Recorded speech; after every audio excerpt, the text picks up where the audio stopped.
Hi, and welcome to the Thriving Together podcast with Tayler Burcham and Mary Martinez.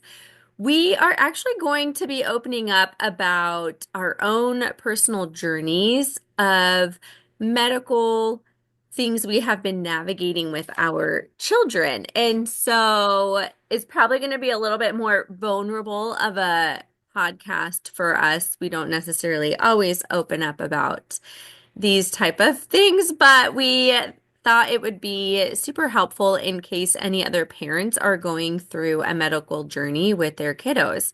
So, Mary, this is a topic you brought forth to the women's soaring team, and I believe all of us just had different aspects of it that we were like, yeah, this is a really helpful topic. So, would you like to share a little bit of what you guys have been navigating as a family and with your kiddo? Yeah, sure. So I really felt like this was an important topic for us to talk about just because I know how hard it's been for our family and just for me personally as a mom, seeing my daughter go through just medical needs that I have no control over and that I don't know how to necessarily help her other than the basics of taking her to the doctor and all those kind of things and praying over her, but not feeling like I can like help her, like heal her myself, like that's something I wish I could do, but I can't. And so I know that I have a lot of friends also that have some children with different medical needs. And so I thought, you know what, this is something that we need to talk about. There's a lot of this in our world, and it's something a lot of people have to deal with. And so with our daughter, when she was 3, she started showing some different signs of like things that I was like, this just doesn't seem right. She had Mhm. like, and I thought, I've never had a girl. This is my third child, and she was a girl, and I had 3 boys. And so I was like, I just don't know if this is right. And I just had this instinct in my gut, like something's not like right with my daughter. So I took her to the doctor, and the doctor kind of was just like, it's nothing. It's like, okay. And then there was just other things that started to happen that I just thought something is not right with my daughter. Like there's something going on with her. And so finally, we live in rural Wyoming, and so you have to travel a ways to go to like more skilled, I guess, specialized doctors. And so we went to like an actual pediatrician because there isn't an actual pediatrician in our town. There's just like family doctors.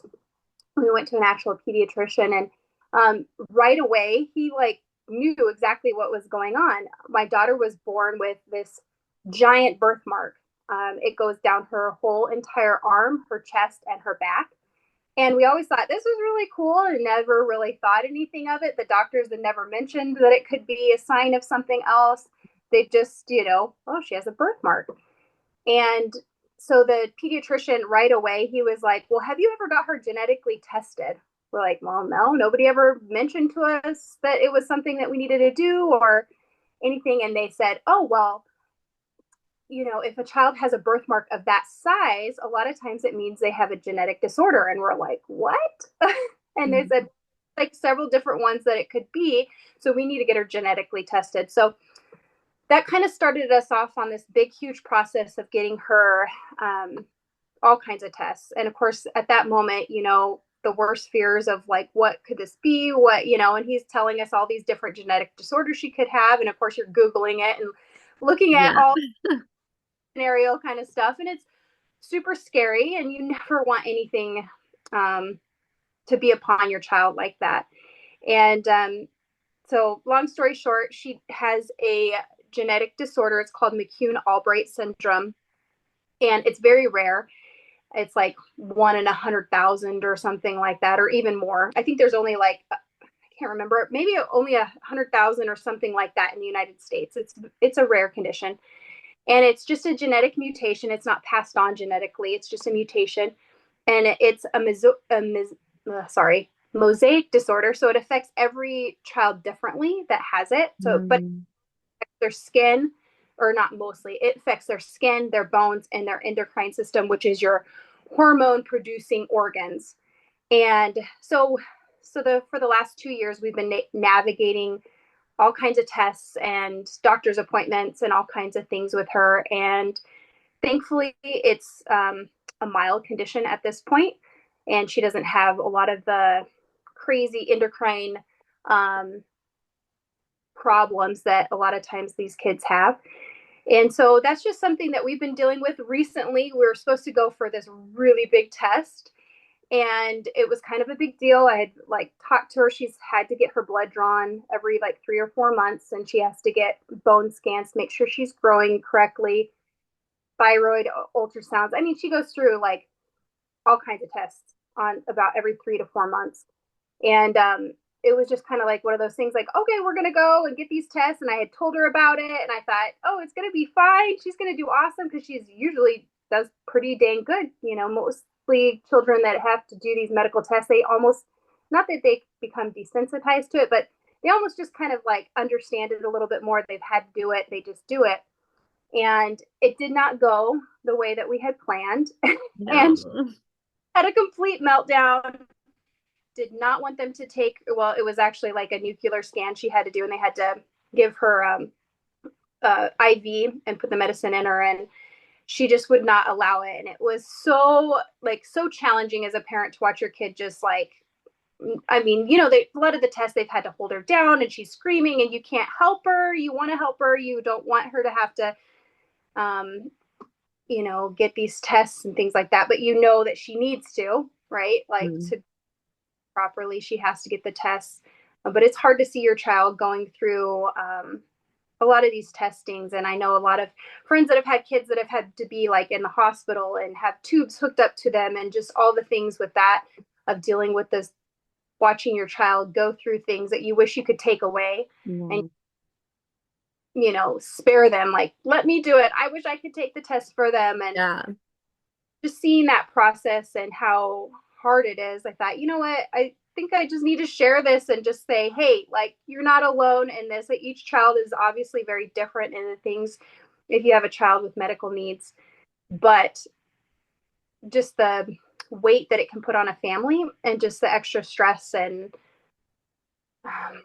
all those things. So that's kind of just our journey with our daughter. We didn't end up getting that test. Her doctor was like, we're going to just wait and see if we can do it at a different time. Maybe we can, you know, give her some anxiety medicine or something like that to help her. But it was like a pivotal test that would really show us the extent of her diagnosis. And so it was actually like a really important thing that we need to get done at some point, and we will have to get done. But it would be one of those tests that's going to be like, this will determine kind of like what her future looks like because it affects your bones typically. And you get these, it's called fibro, fibrillus dysplasia. And it just creates these pockets in your bones that are weak. And a lot of times these kids have to have like wheelchairs and lots of surgeries and things like that. Thankfully, my daughter hasn't had to have any kind of surgeries or hasn't broken any bones yet, which is a really good sign. So we're praying that maybe she's spared from it. I don't know, you know, and that's the thing is the unknown. I think that's the hardest thing at this point with this disease with her is that as she grows, some of these things can be exposed. That's why she has to keep getting the tests every 3 to 4 months because things can change and then things that you didn't know were there will come up. And so just sitting here waiting and not knowing is just yeah, hard. And out like if you looked at her, you would think she's completely normal. Didn't like maybe you'd see her birthmark or something, but you would never even know that she has like, you know, things like that. So that's also challenging because, you know, people are like, she looks so normal. You're like, yeah, she is a normal kid, but she has to like do a lot of things that not normally kids have to do. So I don't know. That's Yeah. kind of in a nutshell.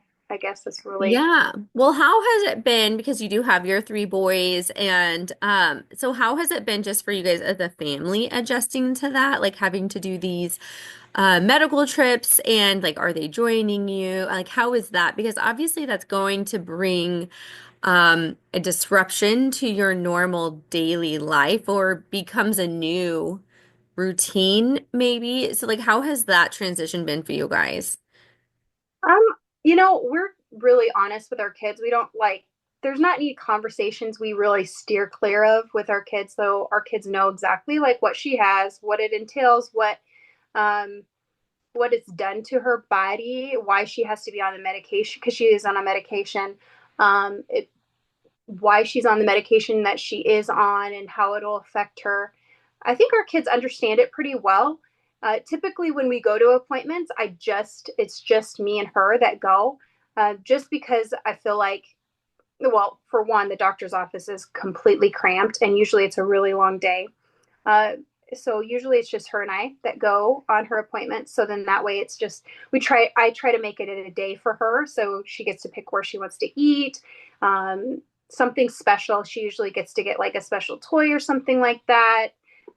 She likes like Chinese food, so we usually go and get Chinese food. That's her favorite. So she's always like, "Yay, we're going to my appointments. I get to get whatever the special is, that food or toy or whatever she wants." But my kids are pretty good about it. I don't think that it's really affected them too much yet, just because they don't really like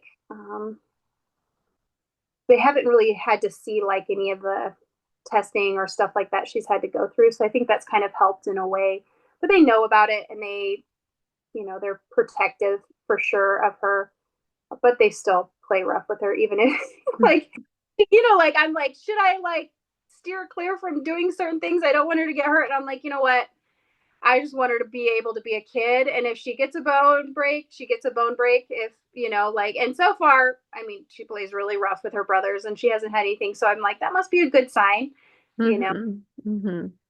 with her brothers. And they're very,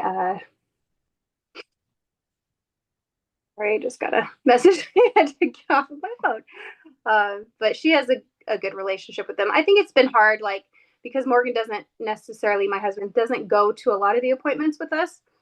So he did go to one, and you know he hasn't had a lot of opportunity because he's been gone a lot. He travels a lot anyway, so usually I'm the one that takes him, but or takes the kids to their appointments. But he was able to go to one and kind of get questions answered and meet the doctors and all that kind of stuff. But it's still kind of in that diagnosing stage of things. So I know as things progress, there's going to be different challenges and things like that. But as a family, I think it's been a um, something that just kind of we just have had to learn to deal with. So, and maybe I don't see the effect that it has necessarily yet. I don't know, but the kids are pretty supportive of just being there for her and encouraging her. Like when she's had to go get her tests and stuff, they've kind of like tried to hype her up, like, you can do this, you're strong, you're brave, telling her things like that. Um, or like when they've had to get blood work and stuff, I try to take them with just to see her brothers doing it, so then that way maybe she'll be a little bit more confident. I don't know. Oh, that's so sweet. Well, I think it's amazing because I do remember, I mean, we've kind of been a part of this journey with you behind the scenes as like a team when you were first kind of questioning things, like, have you seen this or, um, and I don't think many of us had, I don't believe, but I just think that it was really encouraging I don't know, as a mom, I am not always like my kid's best advocate. If I'm being honest, I don't. And so I just kind of was like watching you just like fight for like, no, I know this isn't settling well. Like I'm going to continue. And it ended up being something very much important for you guys to be finding out. And so I think that's something we can sometimes let others maybe tell us like, no, it's fine. No, it's nothing. No.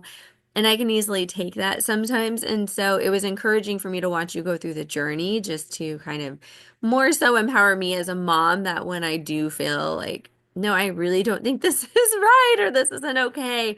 Um, like I need to make a different choice. And so I just, for any like mom out there or parent out there that maybe questions themselves, but kind of knows like, I really don't think that's correct. Just encouraging them to go that next step and continue to fight for your kiddo in that way. Because, I don't know, a doctor is amazing, but at the end of the day, they still are a human, right? And every doctor has their specialty as well.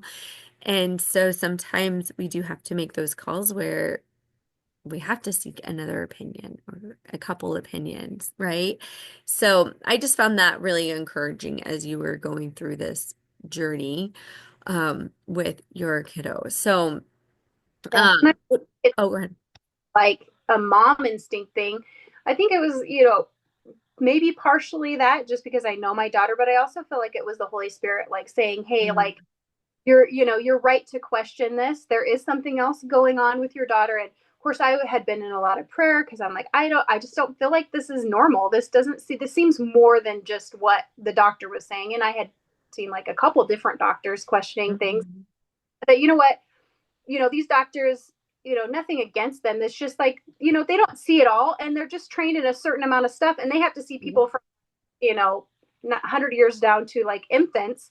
And mhm, really they're just testing for like flu or, strep throat or something like that. And then if it's something that they're out of their realm of specialties, then they refer you. And so I wasn't like necessarily at first I was a little like irked. I was like, why wouldn't they want to get a genetic test? Like they need to know this stuff, especially the pediatrician. As soon as he like took off her shirt to like do her like to listen to her heart, he's like, oh, and I'm like, what? He's like, she has a really big cafe au lait spot, and I was like, cafe au lait, what's that? And I'm like, and he's like, oh, that's what her birthmark is called. It's a cafe au lait spot, and yes, speaking of her, I know she came in. So if you guys are listening to the podcast, she actually just came on screen. So if you watch it on YouTube, you'll see her little face popping up right now on the screen. I don't know. Go show daddy, okay? Oh, don't do that. Okay, go downstairs. Thank you. Can you shut the door behind you? Uh, so I think that's the big thing is that finding the right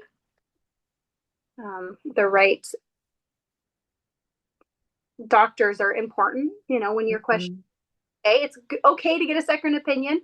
Um, but when that one doctor was like knew right away, I was like, okay, we're in the right spot. God led me to the right, Yeah. and he knew right away he had already had a child.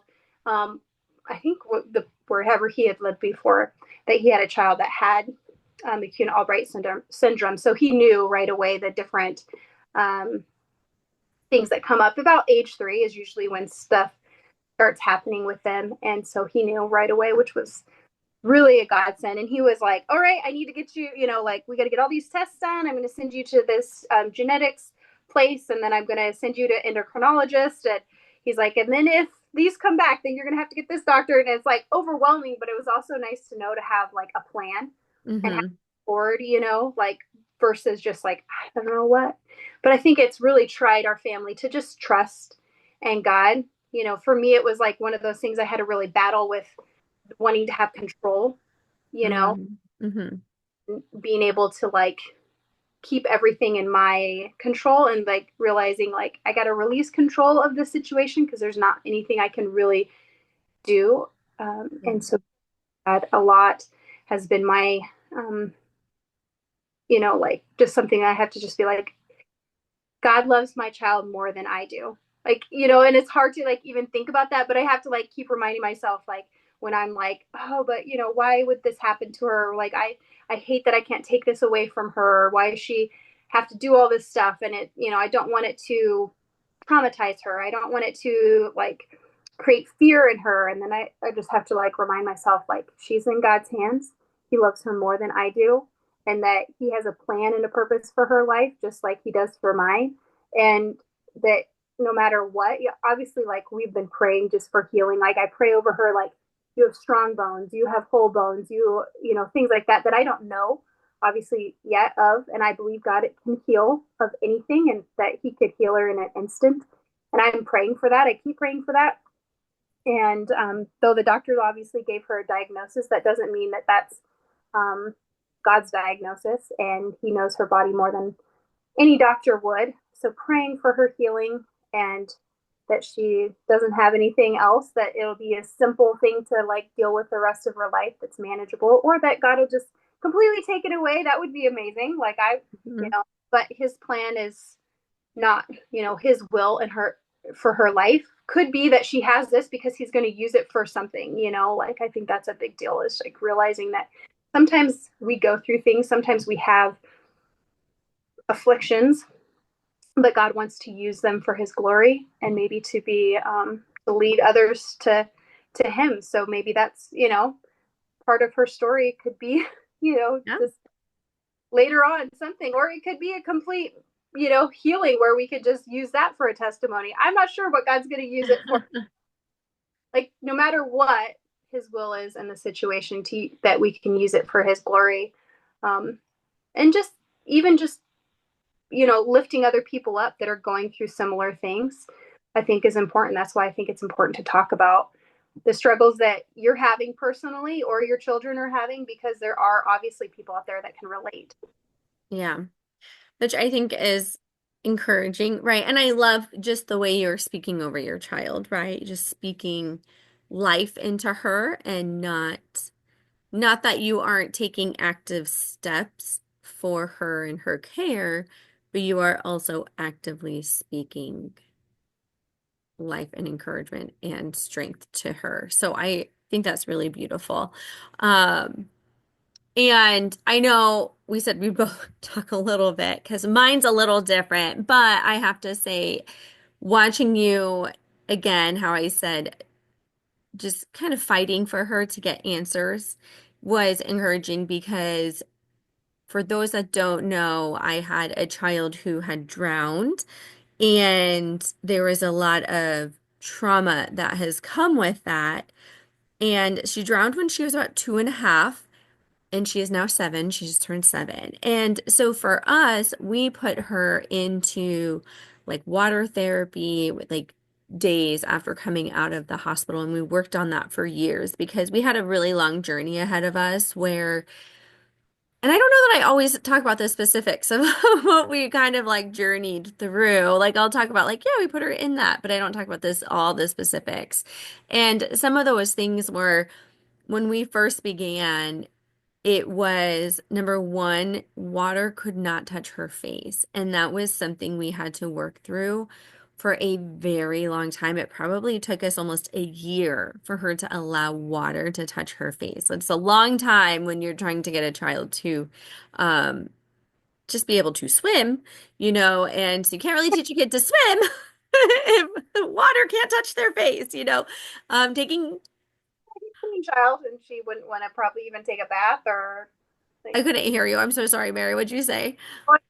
to take a bath, Yeah. like bathe her.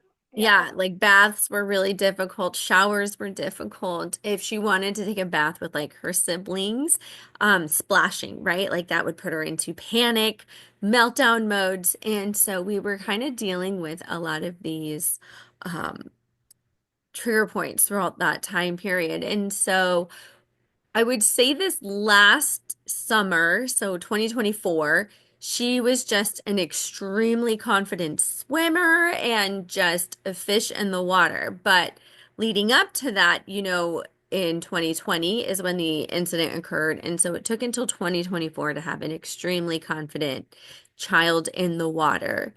And as she was becoming very confident in her skills with water and all of those things, and there were other traumas we were working through, like she attached all of the trauma to my sister, who had nothing to do with the incident, but was in the hospital with her. When she came back or came to, it was everything kind of got attached to her. So we were also working with like my sister had to come to some of the swim things because I've never seen such terror before. And it was at the presence of my sister, which was really interesting. So we were navigating things that we never even thought would attach to, right?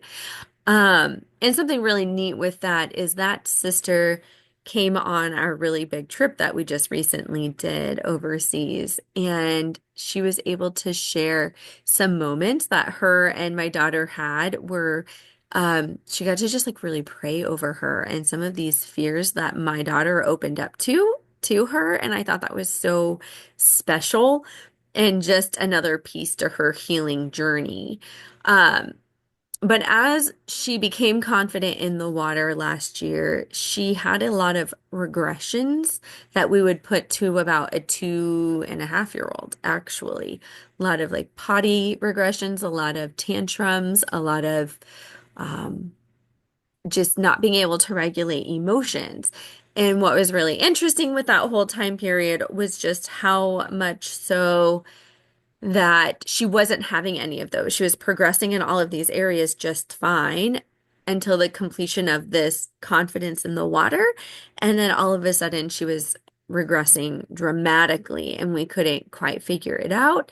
And I think there was frustration on our parts as parents, like what's happening? Why are we having some of these issues? Why are we all of a sudden just, I don't know, getting really angry and almost like hurting siblings, not like physically like abusing them or anything, but just getting really angry and like as if she didn't know how to use her words. It was just really an interesting time for us. And that brought about some icky times in our life at the end of fall because people didn't know that she was going through all of this and it was misunderstood, I guess, and our family had to really defend ourselves as a family and fight for what we were doing. And that was hard. It was a really hard time period in the fall walking through that journey with her. And so we eventually were able to find a trauma therapist that worked with children. But it was that we needed someone that could work with children, that understood how to do more of the like sand therapy and there were specific therapies we were looking for that she would be able to work with a child with because she was so young. So she doesn't necessarily actually remember this incident because she was so young, but there is something in her body that remembers, right? And so we have been walking a journey of I apparently when you turn 7, there are certain milestone years, and 7 is one of them, and she hit that at the end of January. And when that happens, their bodies or their mental minds, are going back and revisiting every milestone that they should have hit. And so if there is a milestone that they did not complete, they get stuck there. And what we're trying to figure out currently is where she is stuck. It is somewhere in the age of the incident, but we still have not been able to figure out where the loop is. There's been a few times we thought that it was possibly something, and it has shown that actually no, that cycle was hit. And so we are still having to navigate that.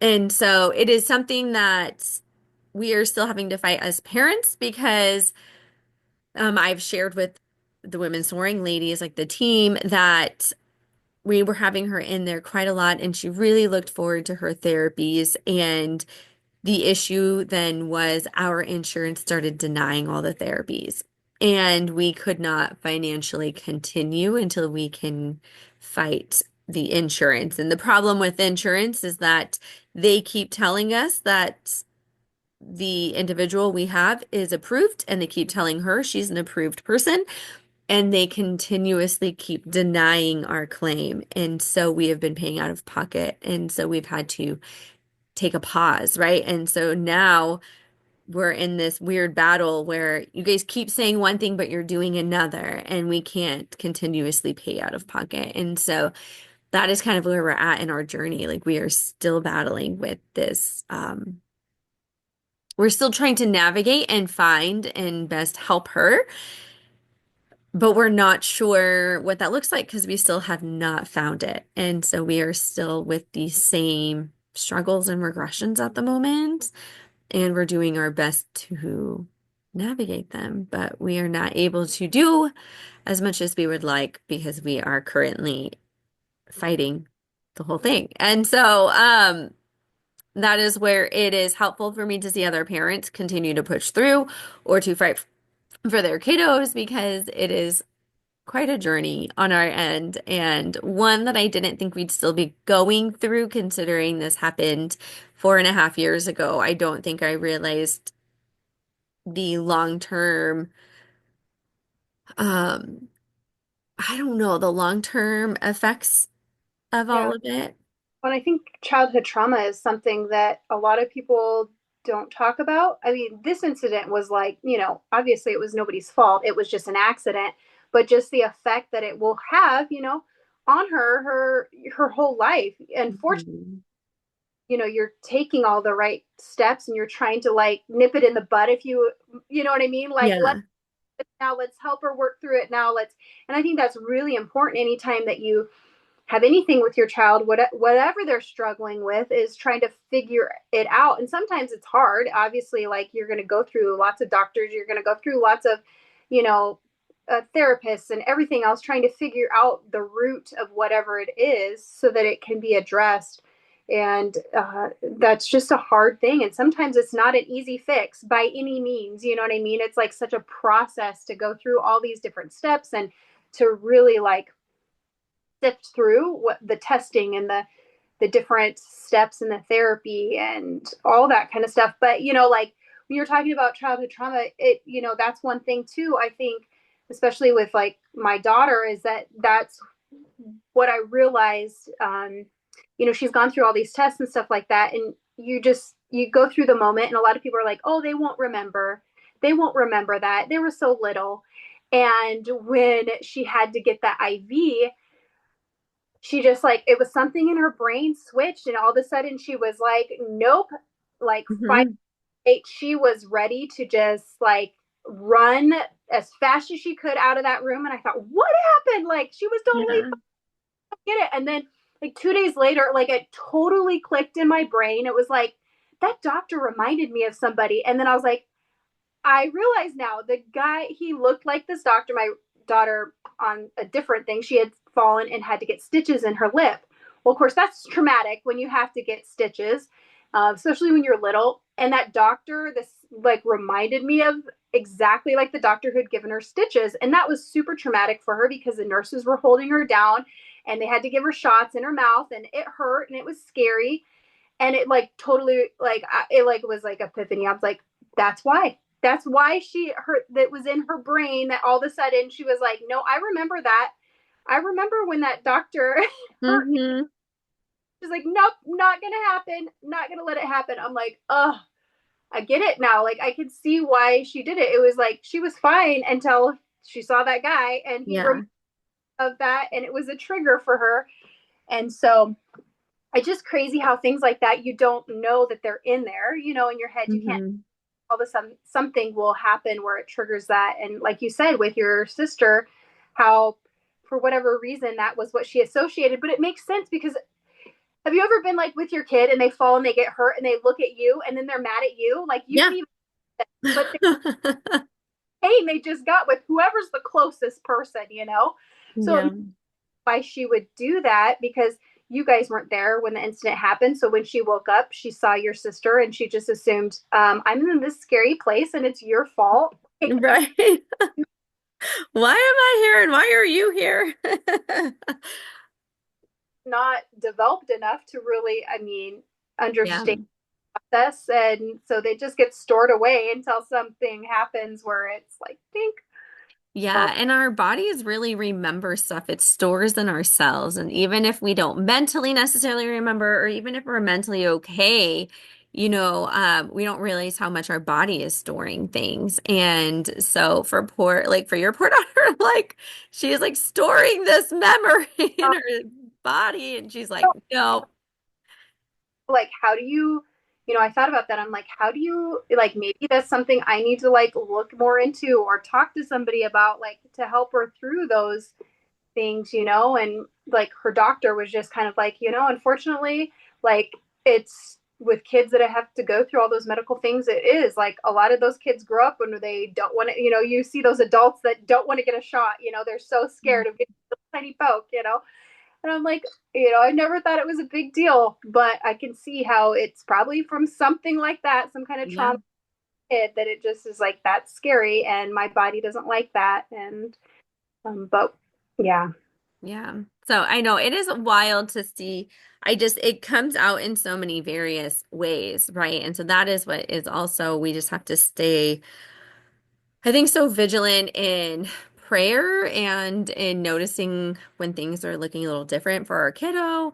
Like one for us is like her severe attachment to us, and it always seems to pop up when we have to go to co-op, and we only go once a week, but it is like, I mean, I'm like peeling her off my body, and I don't understand, it's never been a thing, and now it's a thing, and I'm like, oh, like how do I have I Well, just it's a struggle right now because I teach and I have other kids that are there, and I'm like, I don't know what to do. You can't be with me because I teach middle school and you're seven. Like, you don't come to the middle school class.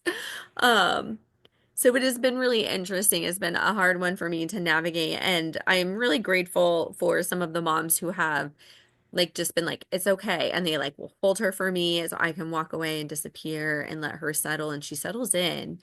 But there is an initial like separation that I'm dealing with right now. And so sometimes I run through this mom guilt. Like, am I doing this wrong because am I perpetuating whatever the feeling is of maybe abandonment because I wasn't there when this incident happened? Or am I, you know what I mean? And I'm struggling as a mom. Like, how do we continue to navigate as a family and me not cause more damage or harm, right? And so I think for me, I'm just constantly in prayer. Like, God, you have to tell me in this moment what is correct, what is not. Like, I need you to be speaking to me instantly, because I need to navigate my next steps within moments, and um this last time I actually let her come into, I was teaching the preschool room, and I just let her be in there with me until I needed to transition out.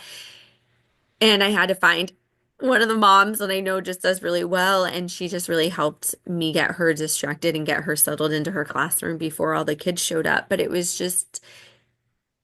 is hard. It is so hard because I am a very like, I just need to go. You're really interrupting my plans right now, and I need to do what I committed to, And so it's so hard because I'm having to constantly take a step back. Like, okay, am I causing damages? Is this a healing moment? Could this be healing her if I just let her stay with me? Or am I making it worse by babying it? I don't know, guys, and it's been so hard, and it is very much a second by second. Even when she's having meltdowns or night terrors. Night terrors have been a really big one that I've never navigated with kids before. Um, and she began having them after her incident. So there's just so many things that we are praying about. I'm like, I don't know, because we don't have answers, right? Like we continuously are just on this journey right now, and it's just a longer journey than I ever knew or anticipated. And I think it's because I've never heard anyone talk about it. So I don't think that I knew that this was a journey. I think instinctively I knew I needed to be putting her in therapies and different stuff, which is why I did it so immediately.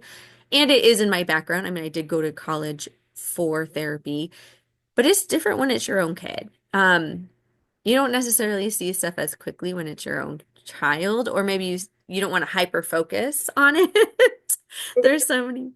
critical because they're my kid. Am I just like noticing, like, you're like, is this like my instincts or Mhm. like me just being nitpicky or Yeah. yeah.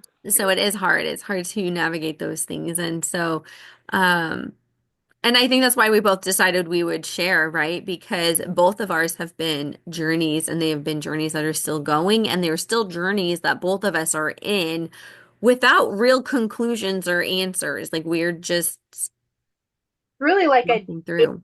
a journey, you know what I mean? Like you just kind of have to take it each day. Like for us, it's kind of like each day, and then it's like kind of each appointment. We just go to the appointment and everything's good to go. We just keep on keeping on the path that we're on, and we just, like this is what it looks like right now. And then the next time it could look totally different, and we're gonna have to like I really loved when we went to our doctor, and she was so gracious when Ray wouldn't do her appointment. She was just like, uh, for testing, she's like, okay, well, sometimes you just have to pivot. She's like, we're just going to pivot right now. She's like, we'll come back later. She's like, we're just going to go on this path right now, and then we'll circle around and we'll try it again. And I just was like, oh, thank you. Like, cause I was so like, I'm one of those people like a list checker offer. I'm like, this is Hmm. right now. This is going to give us the answers we need. This is going to help us like navigate a path forward. This is a future. We will Hmm. what to expect or what we need to know, do or not do. And then when it was like, well, guess you're not going to get those answers right now. You're just going to have to trust that, you know. And so when the doctor said that, and I think that's the big thing is like, just keep going forward and doing the best that you can do for your child, and keep advocating for them and choose daily to like help them, but also like you also realize like too it's a process for you. You have to relearn or learn how to parent a child with different needs than maybe your other kids, which all kids are different, but when they have extra things, that's just like, how do you know still treat them the same in a way, you know what I mean? Mhm. Yeah. That's didn't want to like I don't want to like baby my daughter because I don't want to spoil her or treat her differently because she might possibly have something. Uh, but also like realizing like she has to be treated a little bit differently because I have to like, you know, she's a different child, but not so that it like makes the other kids resent it or something, like she gets Yeah. more and she gets to go out to eat and gets special toys when she gets her appointments. And so a lot of times I do that with all my kids though. Like if they go get like dental work done or something, I like take them to get a smoothie or something special like after, Mhm. or get them a little toy at the dollar store or something, just to kind of spread it out a little bit. So it doesn't seem like she gets all the fun, but she definitely gets a lot more appointments than the other kids. But yeah, Yeah. it's definitely a challenging thing. But I think just talking about it, saying, hey, like if you're navigating something with your child that's challenging, whether it's medically or emotionally, um, you're not alone. There's probably a lot of people out there that's kind of going through the same thing in a different way. Yeah. And it is interesting for both you and I. We are ours it looks so different because there is nothing physically by looking at either one of our children, right? Like it just looks like happy, amazing kiddos. And so that can be like a struggle in itself when it's like, blah, we're so drained behind the scenes trying to do things. Um, but it also, I see other parents in some of those hurdles and I just want to like encourage and pray over them, because I know that each one of our situations come with its own struggles. You know what I mean? And they're not easy. And some are more difficult to navigate, even physically, right? And so there are some things that I'm like, wow, okay, I want to pray for you. Like these are so hard. And every parent has their journey, I would say, but for us to be the best advocate for them is so important and to just truly be in prayer over our kids so that we're being guided every step of the way. But yeah, so I was gonna say, I hope it is encouraging for any parents that might be going through something. But also, I would love for us to pray over any of those parents that are listening. I don't know, Mary, do you want to do a prayer over them? I know you're like in the thick of it too, so I don't know. I'll pray. It doesn't matter.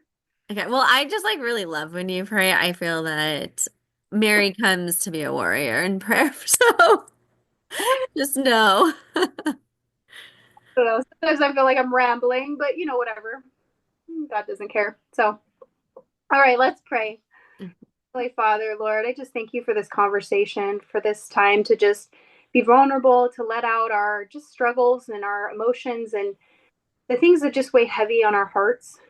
Lord, I know that there's women that are listening to this, or even men that are listening to this, that may be going through similar situations with their children, that maybe they have medical or emotional needs, psychological needs, things that are just really challenging to navigate. Lord, I just pray that you give them endurance and strength to go through these appointments and questions and this journey of navigating through things, uncharted waters. It feels like a lot of times, I know with my own daughter, Lord, just the unknowns, the things that I don't even know where we're going. I don't know the path. I don't know the direction. I don't know um, just the circumstances that may be upon her as she grows. But Lord, you know. You know her future. You know each of these children's future. You know them and you love them more than we could possibly ever love them, which seems crazy because I know that we love our children so very much. But Lord God, you have a purpose and a plan for their life. And for this, whatever this affliction that they have on them, Lord, but we speak life over them. We know that you are ultimately the great physician, the great healer, and that in an instant you could heal them. And we do speak life and healing upon our children. Lord, I think all mothers' hearts would be that you would just heal their children just in an instant. That you would just like the father that came to Lord to heal his son, and you did it right there in an instant. And you didn't even have to be next to the child, but you healed them, Lord. I know that our heart's cry would be that you would heal our children, Lord, but we also trust your will and we trust your plan. And we know that even if that healing does not come on this side of the earth, as we're on the earth, Lord, and if it comes in heaven, that your purpose and plan for their lives is still good. And we praise you for that. We just ask that you will walk alongside them um, in this journey and be with them and strengthen our families as we navigate through it all. And we love you, Lord, and we praise you in your mighty name. Amen. Amen.